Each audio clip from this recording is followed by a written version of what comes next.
Alhamdulillahirrahmanirrahim. Terima kasih pemirsa masih bersama kami dalam Damai Indonesiaku dan masih disiarkan langsung dari Masjid Babut Taubah, Jalan Pulau Mas 2, Jakarta Timur. Nah, dengan tema yang menarik ini, curiga. Ini saya perhatikan banyak jamaah yang sudah memperhatikan banyak sekali. Ada Ibu Rosi yang dari tadi memperhatikan tausiah dari guru-guru kita. Rasanya ada pertanyaan yang ingin disampaikan. Silakan Ibu Rosi. Nanti akan dijawab oleh guru kita Kiai Haji Sumarno Syafi'i ya. Silakan. Bismillahirrahmanirrahim.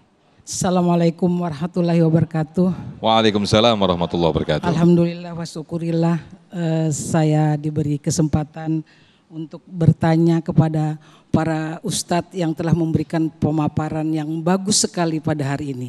Nama saya Rosi, saya ini adalah perantau dari Sabang dan sampai Merauke.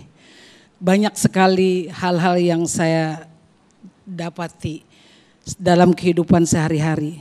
Yang mulanya kita selalu berprasangka baik kepada setiap orang. Baik dalam usaha, dalam berbisnis dan segala macam. Sehingga kita selalu berbaik sangka. Tapi akhirnya apa? Selalu mendapat kekecewaan. Yang sering dijolimi, ditipu, dihianati dan berbagai macam yang kita temui. Yang akhirnya apa yang kita dapat, kita tidak pernah lagi susah mempercayai orang. Siapa yang kita salahkan dari pengalaman ini? Yang saya mau tanyakan, kalau kita sudah dijolimi orang begini, doa apa yang kita panjatkan kepada Allah agar orang yang menjolimi kita ini mendapat hidayah? Yang artinya hidayah itu ada yang baik dan ada yang buruk. Yang kedua, apa kiat-kiat kita agar kita bisa lagi memulihkan rasa diri kita ini untuk percaya lagi kepada orang. Sehingga kita tidak merasa curiga orang yang mau berbisnis kita ini orang benar-benar mau berbisnis sama kita. Nipu enggak lagi kita sama kita. Itu saja dari saya. Mohon maaf kurang lebihnya. Wabillahi taufik wal hidayah. Wassalamualaikum warahmatullahi wabarakatuh. Waalaikumsalam warahmatullahi wabarakatuh. Sudah berbaik sangka namun justru kehancuran atau kekecewaan yang didapatkan. Ini gimana mau nggak curiga begitu ya Bu Rosi ya. Silakan Kiai Sumarno Syafi'i. Terima kasih Ibu Rosi, alhamdulillah Ibu Rosi memiliki pengalaman yang pahit cukup banyak. Mudah-mudahan tidak sepahit apa yang Ibu rasakan. Walaupun banyak mengalami pahit, insya Allah Ibu tetap manis. Amin ya robbal alamin. Pertanyaan ini adalah sifatnya umum. Cuman Ibu Rosi mengkhususkan dalam pertanyaan karena dia orang berbisnis. Bisnis ada aturan mainnya Bu. Boleh kita percaya tapi ada aturan mainnya. Bagaimana menata dan mengelola dunia bisnis kita. Tentu tidak cukup dengan modal yang namanya asal percaya. Halo? Halo? Enggak cukup dengan modal asal percaya. Orang utang pun juga harus ada catatannya. Orang pinjam juga harus ada tulisannya.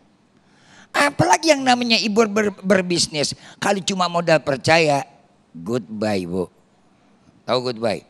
Lama tinggal, kenyang hati. Makanya dalam Islam yang dikatakan nilai curiga itu kepada seseorang yang dalam urusan muamalah. Apa urusan muamalah kita? Urusan sehari-hari hidup yang namanya kita berdampingan dengan sesama di antara kita.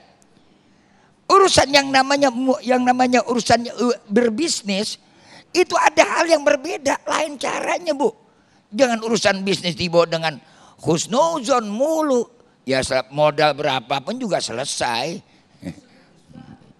Prosedur udah ada. Sekarang kan ada notaris, orang minjem duit di bank juga kan harus ada garantinya, harus jaminannya. Ya kan begitu. Lalu kiatnya apa saya menghadapi begitu? Tadi Ibu minta doa dulu. Kalau andaikan kita dizolimi kepada orang, jangan kita mendoakan lagi untuk yang namanya orang itu mendapatkan musibah, mendapatkan celaka. Itu sama juga kita, udah kita dizolimi, kita menzolimi orang. Unsuri zalim wal madlum. Bantulah orang yang berbuat zolim dan tolongi orang yang dizolimi. Jadi kiatnya bagaimana saudara hadirin rahimakumullah? Allah nyatakan dalam Al-Quran dengan jelas dan nyata. Apa Allah bilang? Wasta'inu bis-sabri was-shalah wa innaha lakabiratun illa 'alal khashi'in. Wasta'inu bis-sabri was-shalah. Minta tolong kepada Allah. Caranya dengan apa? Sabar. Dengan sabar apa? Menerima realita kenyataan yang Allah datangkan kepada kita. Introspeksi diri maksudnya. Jangan nyalain siapa-siapa. Ya emang kita yang lalai. Kita yang kurang teliti. Bagaimana maling kagak masuk ke rumah kita kalau rumah nggak pernah dikunci? Rumah biar ada dijaga pakai anjing juga kadang-kadang anjingnya dikasih tulang, anjingnya juga kompromi sama maling. Baru punya satpam Pak, Bu. Ya ilah satpam berapa sih pangkatnya, yang bintangnya 7 juga sama duit tadi getol. Ya Pak ya. Sayang orang bilang namanya Ustadz, Kiai kalau sama duit enggak tapi. Enggak tapi ogah. Itu Ustadz, bagaimana orang biasa, jujur aja. Nah, inilah yang harus kita waspada. Makanya apa? Tadi bisabri wasolah, dengan sabar berintrospeksi diri, nerima realita kenyataan, jangan salahkan siapa-siapa. Ini salahnya kita sendiri. Yang kedua, wassalah, komunikasi sama Allah. Wa minal laili fatahajjat bihi nafilatalak asa ayyab'atsaka rabbuka maqaman mahmuda.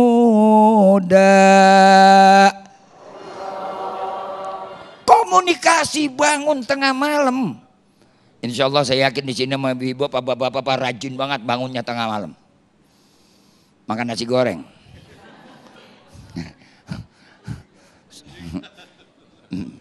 Ya makan nasi goreng. Ya kan nggak mungkin kita bangun malam-malam perut kagak lapar. Paling-paling bangun cuman kencing doang. Kan begitu. Bangun dah tengah malam, ngapain sih kita tengah malam? Ambil wudhu, habis wudhu kita sholat 2 rakaat. Sholat apa dulu? Sholat bersihin diri dulu, sholat sunat taubat. Habis sholat sunat taubat kita sholat sunnah hajat, baru kita lanjut sholat tahajud. Apa yang kita kepengen minta, ngomong langsung sama Allah. Insya Allah Allah dengar. Kalau ngomong di DPR maka kagak didengar kita. Ya. Kalau Allah kan was-sami'ul basir. Pak, Allah kagak ngejawab kok sama kita buru-buru. Andaikan Allah ngejawab itu malam, kabur kagak kita. Begitu doa langsung jawab, apa lu minta? Wah. Kabur kita. Jawabannya pakai apa? Nanti ada jalannya sendiri. Hati kita tenang dulu. Setelah hati kita tenang, perasaan enak, jalan akan terbentang. Jalan udah terbentang, baru akan ada hitung-hitungan. Setelah ada hitung-hitungan, ketahuan dapat keuntungan. Kan begitu caranya. Ini kan kita kadang-kadang mau mintanya bukan sama Allah, minta sama orang pinter. Orang pinter yang mana yang lu minta? Lebih pinter komputer. Kalau minta sama Ustadz datang ke rumah Kiai, paling cuma disaranin apa? Bangun malam rajin doa. Introspeksi diri. Rabbana dhalamna anfusana wa ilam taghfir lana wa tarhamna lanakunanna minal.